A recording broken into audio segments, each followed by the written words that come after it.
How to add My Music to TikTok.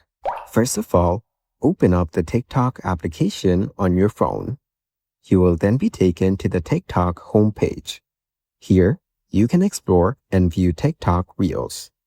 On this page, go to the bottom panel and tap on the plus icon in the middle. Once you're here, tap on the capture button to take a photo. Then go to the top and tap on Add Sound.